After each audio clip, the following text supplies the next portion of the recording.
Nuer malakan yam kana diala konti linka ruaishni ka Nuer online TV channel.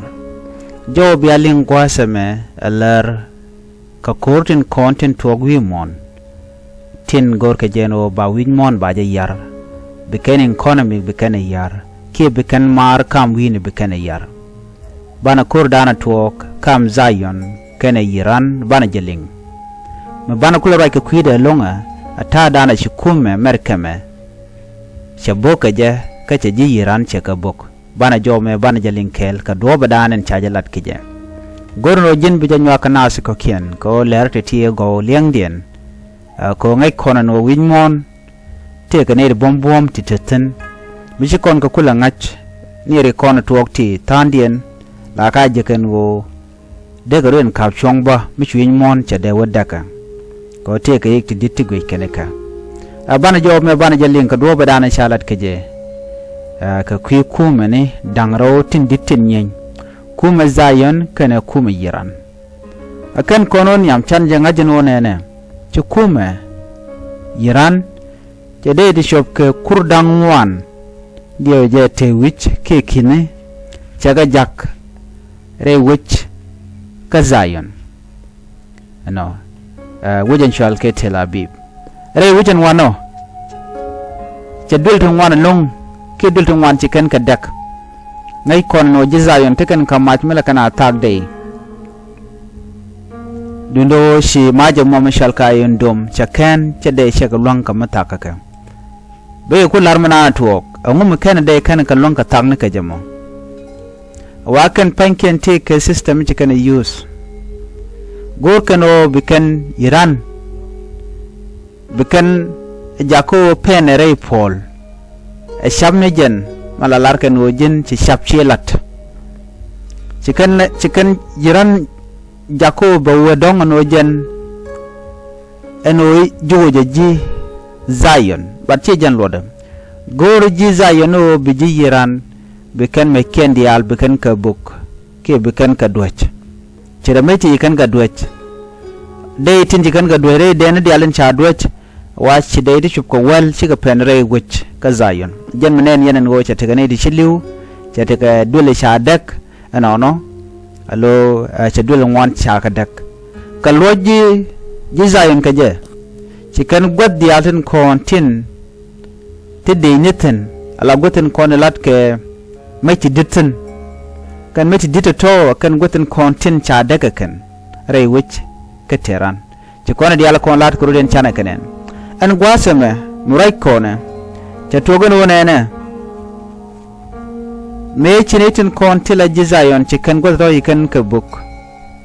chikan bum netin kontila ji wuch mitera mi jegbot ke mitera mi liu waka netin kon lokode jen gwada danen temme ci dita to tegaten ko la kan wargan ya jak ka jakan telefon na be jakan ko bi masi ni buga chop dino la kana lok kwar keno jen ka kane ken anta me jena la to kateran man to gene sineti shop ko kudangraw wirjan dangraw ke wirjan ngwan shi gali won tamare wech ka yiran ka ci Jesuel bo ke Zion bo ci tana tinaliu ba ci liam din mi jeni pareka ko Zion teken ka dul di salat pin ti bombom chikan chengre tarain mi jiram gino chengre tarain chikan chengre tarain da ram karo da mal wojen gwasamo jende lara no tire tarain kan di kan duli kan galat pin eno kan duli chalat pin chikan tire tarain bo kan duli chek kan dul to cha dul mi bum bum cha jalat pin mi e chanki dul je pen wi de ba ngode de ga tek re de te ne ke god jom to go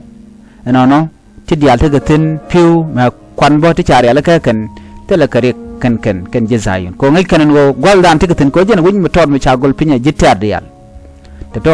kati kan kare ala ka ka gwaze da ne ci ne de kontin laji yaran chikan bok ka jere wich ka Zion cha gon me ni ken dial tin dit ken dial cha ka ngach si kuumɛ mɛrkɛmɛ ter dial to cha ka ngach amen re pem no goten kontin jikan me ken jikan ga toten ko te me ti dit along ti chikan ga taw tin ku kala la boka je ka Zion ne gor kano bekan goten kontin metin bekan ka ngach ka sham shari alaka lakan ala ro nena kana liaram kel ngwana jen ko de ne dial de kaliu chicken mishir kana mo chicken alat ko gor kano bekan goten kontin temach di ranten bekan ka ngaja no te ka gwata dien pan ka jo ku kon linga tama ka jo mishalat kuumɛ mɛrkɛmɛ chikala no chikeren yale ken tila jeni ren yalten kon tila mech la ka kap keren yalte ton la pet ke long tuken ke speed mi di ka ngoy kene ke wor me pet da long alo de mal chubata gwada dan ugaten gwada dan cha jakten ka bikan man dan en cha jak en do bikan o lat man cha jakten o yala de jala kana let ka pet ka bugaro de rit ka pet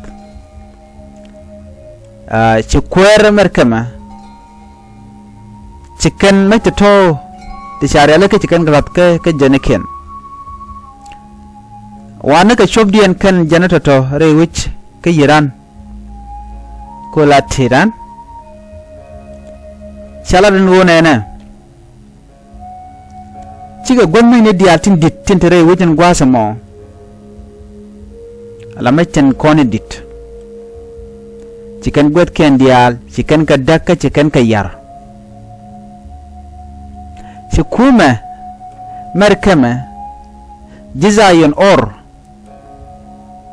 nugi kona ko gui kanan go woje shal kame ji yiran ka kor go no bala kana lar no naga ji mɛrkɛmɛ naga jizayon ni chang ni run ana mo chagu jeno gor kano mite ka cham gor kano de kan kuumɛ mɛrkɛmɛ jika dial de kan ga nakaja kate ga shap mede kan jizayon de kan ngane kaja wa gor kan long ajen mu kan mai la real ka kaja makatet kan ka kala ka jugan wa yen shwa mai ti dit shwa ga tet kallo kana ka korun tongwan ka jo mashalat gwasa me akwar mɛrkɛmɛ je jalad no kine got mai ni di yiran di atin dit mai tin gui kana no nget kana ka kine ka dak akana yigan gadak anta mashiga tel mati dit te ko ken dundo chinai ka pal gotta tot ko gone yo benero ke ku mala gon mai ni ken dial tin dit chinai ka wo ken dial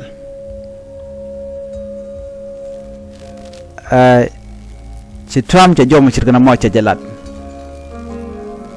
ci kuumɛ mɛrkɛmɛ roj mi cirkana mo ja ya pinya no nena anta ma ci do no beneta kamal ke kuumɛ dung yiran chol ken yiran no we shaytan mutani jen pin ka goro bene dial bakanak ko jen tele jelut ka tegnat akani ji yiran ka run dial ci ka ne de shop ke kimi seken ganak te chaka tike naka nana shang naken jizayon naken arami la chalgano mishala ramo eran mɛrkɛmɛ la kana nak kuja mo chine gorno benay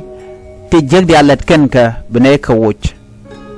chine nang naka dundo nak nei ne me ken ten kontin nak kanay kaka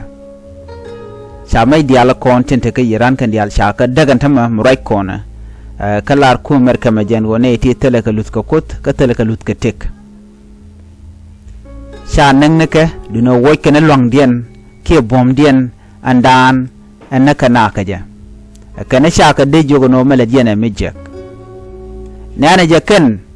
wallo kan jidwa na shang jidwa content kwa jizayon la nakakan moy kan ka meti dit lat kan ka jagna shang ka kuja mo gona yo baje yik kap chong mi kana mo cikan jo nyoko ladan wona na ena wuj mo mat ke yiran mitega meti dit ka gorje no ba win mon ba jadagba bene yet kaja bene gon meni ka dial bene ka yar bene ka bok akan dine ka long mudin mi chete wi dialan ko ken akaren ale ne ga jak karen ale to long ka ken chicken jal ka jat jal ka ngwana wa jal ken ke uranium awa boom ke long la speed down tikake speed medit dia la shuba within a second ke ko gwato da long ba mal chub gwa dan within ka be mel da be jalat